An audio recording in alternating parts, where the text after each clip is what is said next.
DeLorean's automobile. He said, hey, Frehley, let's maybe have innuendos, but you could take it either way. You know, I mean, if you have a... When authorities and close friends finally stepped inside Ace Frehley's private New York estate, they weren't prepared for what they found. Hidden behind locked doors, forgotten rooms, and piles of personal memorabilia lay secrets that painted a far darker picture of his years with Kiss than anyone ever imagined. For decades, fans saw the band as a brotherhood. Paul Stanley, Gene Simmons, Peter Criss, and Ace Frehley, four rock icons changing music forever with their explosive performances and wild energy. But behind the makeup and fame was a storm of jealousy, betrayal, and emotional collapse. Ace Frehley, the band's lead guitarist and one of its founding members, had lived through the madness of Kiss's rise and through the pain of being pushed out of his own creation. He was the wild spirit, the soul of rebellion that gave Kiss its edge. Yet as fame grew, so did tension. Paul Stanley and Gene Simmons, the band's powerhouse duo, began controlling every aspect of the brand, while Ace slowly faded into isolation. What investigators and friends uncovered in his estate told a story no one wanted to hear. Journals filled with frustration, hidden letters and private recordings that revealed how deeply the wounds ran. For years, Ace had struggled to tell the world what really happened inside the empire of Kiss, a story of friendship turned rivalry, loyalty turned greed. Now with what's been found, the truth can't be buried any longer. It exposes a chilling reality about the band's inner circle, a truth that challenges everything fans believed about Paul Stan before the fame, before the fire-breathing concerts and face paint that would define an era. There was just four young men chasing a dream. In 1973, in the gritty streets of New York City, Paul Stanley and Gene Simmons wanted to create something bigger than rock itself, a spectacle, a sound, and a brand that would conquer the world. And then came Ace Frehley, the unknown guitarist with lightning in his fingers and rebellion in his soul. From the very first rehearsal, Ace was different. He didn't follow rules, he bent them. His guitar solos weren't just sounds. They were explosions of emotion, wild and unpredictable, just like the man himself. Gene and Paul immediately knew he was the missing piece. When Ace plugged in his guitar, Kiss came alive. Together, they built something no one had seen before. The makeup, the pyrotechnics, the outrageous stage shows. It was part rock, part theater, part madness. Ace became the spaceman, the mysterious cosmic character who symbolized freedom and chaos. Fans adored him, and his solos became legendary moments in every concert. Behind the scenes, though, Kiss was already starting to fracture. While the band presented a united front on stage, off-stage things were very different. Gene Simmons and Paul Stanley were businessmen at heart, sharp, focused, and driven to control every detail. Ace, on the other hand, was an artist. He wanted to play, to feel, to live. He wasn't interested in contracts or merchandise. He wanted music. And that difference slowly began to tear them apart. As Kiss rose to superstardom in the late 70s, the pressures mounted. Endless touring, fame, and fortune began changing everyone. Paul and Gene became obsessed with building the Kiss empire, the brand, the money, the image. Ace, meanwhile, struggled to find his voice within the machine. Decisions were made without him. Songs he wrote were sidelined. His creativity, once celebrated, was now being controlled. The tension grew. During interviews, Ace would often joke about not being taken seriously by his bandmates, but behind that laughter was deep frustration. He felt like an outsider in the very band he helped create. Gene and Paul saw him as unpredictable, too reckless, too unstable. Yet fans loved him precisely for that unpredictability. The more control Gene and Paul seized, the more Ace pulled away. He began drinking heavily, numbing the pain of being silenced. He once said, "I wasn't a part of Kiss anymore. I was just a hired gun in makeup." That heartbreak, hidden beneath his confident grin, told the real story. Still, on stage, Ace never let the fans down. His guitar solos remained electric, his charisma unmatched. The fans screamed for him every night, and he gave them everything he had, even when his spirit was breaking. But behind the makeup, the friendships that had once felt like brotherhood were crumbling. By the early 1980s, the dream had begun to rot from within. Ace watched as Kiss turned from a band of brothers into a corporation. Every creative decision went through Gene and Paul. The man who once helped build their sound now felt like a stranger in his own creation. When Ace finally walked away from Kiss in 1982, it wasn't just a career move, it was a heartbreak. He left behind fame, fortune, and fans who adored him because he couldn't bear to stay in a world where art had become business. Years later, in interviews, Ace would recall the early days fondly. The excitement, the bond, the dream. But his voice would always tremble when he spoke of how it ended. Because beneath the fame and the fortune, there was once a friendship. And like so many things in the world of rock and roll, that friendship didn't survive the fire of success. Little did the world know. Decades later, the truth about those years, the manipulation, the power struggles, and the secrets buried deep inside Ace Frehley's estate would finally come to light, revealing what really happened between the spaceman, the demon, and the starchild. Gene Simmons, and the legacy of Kiss itself. When Ace Frehley left Kiss in 1982, he walked away from one of the biggest bands in the world, but also from the constant power struggles and emotional manipulation that had haunted him for years. To the public, it looked like a rock star's typical fall from grace. But for those who knew him, Ace wasn't just walking away from fame, he was escaping a cage built by people he once called brothers. For a time, Ace lived fast and wild. He poured his pain into the only thing he still trusted, his guitar. His solo career began strong. Albums like Frehley's Comet reminded fans why he was the heart and soul of Kiss's sound. Yet fame without the family he'd helped build felt hollow. The man who once stood before sold-out arenas now faced his demons in solitude. The pressures, the loneliness, and the memories of betrayal slowly pushed Ace into a darker world. The drinking grew worse. The drugs became a coping mechanism. He crashed cars, missed shows, and watched his reputation unravel. The tabloids mocked him, calling him the fallen spaceman, but few understood the depth of his pain. Years later, when close friends and family began sorting through Ace's sprawling New York estate, what they found told a story no magazine ever could. Hidden among stacks of notebooks, tapes, and Kiss memorabilia were pages of handwritten letters, unsent messages, unfinished confessions, and fragments of a truth that had been silenced for decades. Some of the writings revealed Ace's heartbreak over how he'd been treated by Gene Simmons and Paul Stanley. He wrote about feeling erased, his songs overlooked, his ideas dismissed, and his legacy controlled. In one entry, he confessed, "They wanted my face on the posters, but not my voice in the room." There were also recordings, private interviews Ace had begun documenting later in life. On those tapes, his tone was calm but haunted. He spoke openly about his years in Kiss, the manipulation he felt, and the coldness that crept in when money became more important than music. In one tape, he recalled a night after a show when he confronted Gene about the direction of the band. Gene reportedly told him, "This is a business, not a friendship." Those words, Ace said, never stopped echoing in his mind. The estate also contained photographs from the early days, smiling faces, shared laughter, and handwritten notes from Paul and Gene that told a very different story from the one the world saw later. One photo in particular, the 4 original members sitting in a studio, exhausted but proud, had a note scribbled by Ace on the back. "We were a family once. Now it's all masks." For fans and those close to Ace, these discoveries were heartbreaking. They revealed a man who carried years of emotional wounds beneath his rock star armor.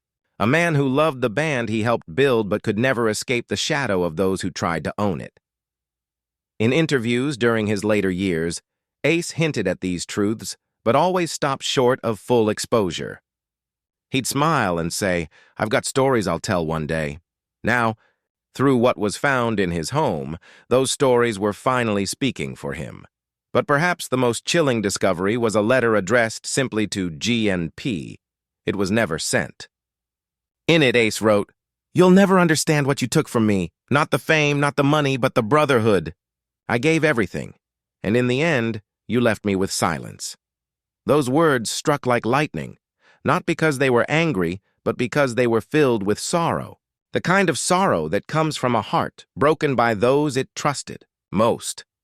The estate's revelations didn't just reopen old wounds, they reshaped how fans saw the history of Kiss.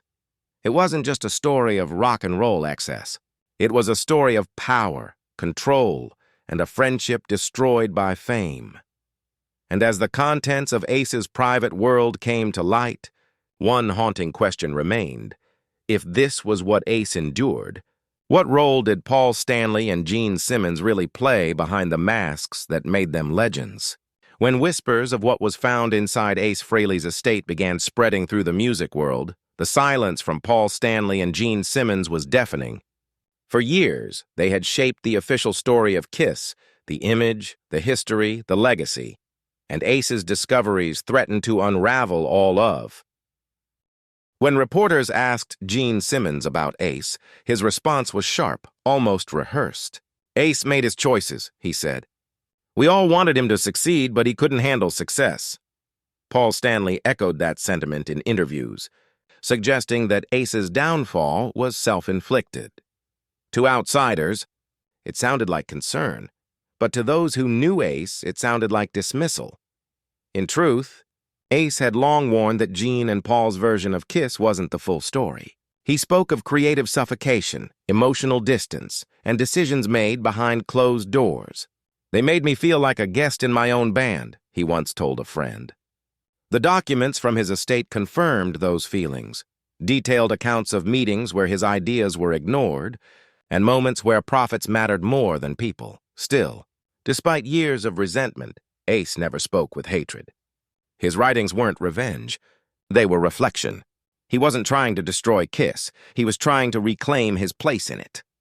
To remind the world that behind the fire, the makeup, and the noise, there was a man who gave everything he had to the dream. But Paul and Gene saw things differently.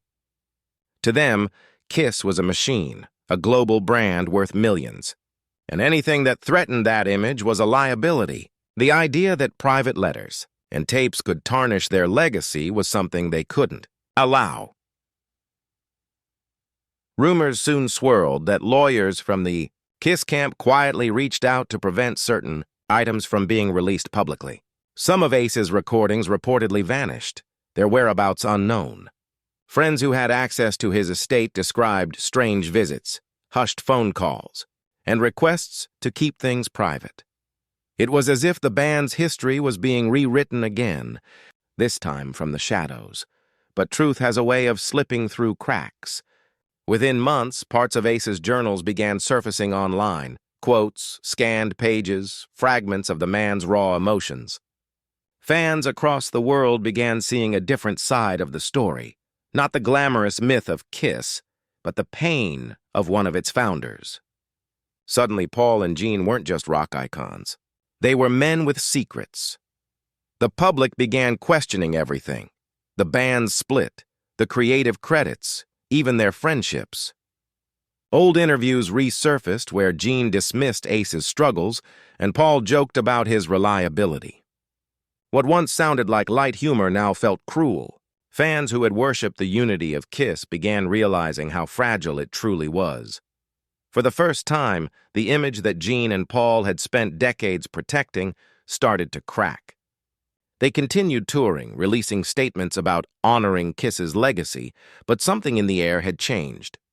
The brotherhood that once defined the band now felt hollow, and through it all, Ace Frehley's words, those written in isolation, echoed louder than ever. "You can replace the makeup, but not the soul." That line, found scrawled in one of his notebooks, became a rallying cry among fans who believed he was the true heart of Kiss. No matter how tightly Gene and Paul tried to control the narrative, the truth was out. The dark side of fame, the greed, the manipulation, the cost of success, had finally been exposed. And with each revelation, one question began to haunt even the most loyal fans. Was Kiss really a band of brothers, or just a business wearing masks? Years after the discovery in Ace Frehley's estate, the noise surrounding Kiss began to fade. The headlines grew quieter, the tours became less frequent, and the spotlight shifted elsewhere. Yet the story of what was found inside Ace's home never really disappeared. For those who loved him, and for those who felt betrayed by what they'd learned, the echoes of that truth lingered like a haunting melody. Ace Frehley had lived a life of extremes, the stage highs that made him feel invincible, and the lonely nights that stripped him bare. For decades, his story had been told by others, Paul Stanley, Gene Simmons, the press, but rarely by the man himself. In his final years, however, Ace seemed determined to reclaim his voice. Friends recalled that he spent countless hours revisiting old songs, unfinished lyrics, and personal notes. Some said he wanted to release one last record, not for fame, not for charts, but to tell his story the way it was meant to be told. The music, they said, was softer, more reflective. It wasn't about rebellion anymore. It was about redemption. He spoke openly in interviews about forgiveness, not just toward Paul and Gene, but toward himself. "I wasted years being angry," he once admitted. "But maybe that was part of my journey. Maybe the scars are what make the music real." As time went on, even fans who once took sides began to see the bigger picture. The tragedy of Kiss wasn't just about ego or betrayal. It was about how fame can turn friends into rivals and how dreams can devour the people who chase them. Ace's journals, letters, and recordings became a reminder that behind every legend lies a human story, fragile, flawed, and heartbreakingly real. When a documentary crew was granted limited access to some of Ace's recovered belongings, they revealed a side of him few had ever seen. In one recording, his voice cracked as he spoke about his time with Kiss. "We started out as brothers. We just wanted to play music that made people feel alive. Somewhere along the way, we forgot why we started." That clip went viral. Millions of fans around the world shared it, calling it Ace's final truth. Even some of Kiss's former crew members broke their silence, confirming that the bond between the bandmates had indeed been fractured by power and pride. Paul Stanley and Gene Simmons never publicly responded to that recording. They continued to honor Kiss's achievements, often crediting Ace in interviews, but there was always a sense of unfinished business. Words never said, apologies never made. For them, the brand had to endure, even if the brotherhood didn't. But for Ace, the truth itself was enough. He didn't need their validation anymore. The man who had once felt erased from his own legacy now stood tall in memory, not as a victim, but as the soul of Kiss who dared to speak from the heart. When he passed, tributes poured in from across the globe, not just from fans, but from countless musicians who called him a pioneer. They spoke of his riffs, his passion, his laughter, and his unmatched ability to make a guitar speak. But above all, they spoke of his honesty. The items found in his estate, the notebooks, the tapes, the letters, were eventually donated to a museum dedicated to rock history. There, behind glass, fans can see fragments of a man who lived for music, even when it broke him, and somewhere between those yellowed pages and faded cassette tapes lies the message Ace had been trying to share all along. Fame fades. Music stays. But the truth will outlive us all. In the end, Ace Frehley's legacy wasn't defined by the darkness that surrounded him, but by the light he left behind. He may have been the lost soul of Kiss, but his story ensured that the world would never forget the real heartbeat of the band, the man who gave everything for the music, and who, even in tragedy, found a way to be free.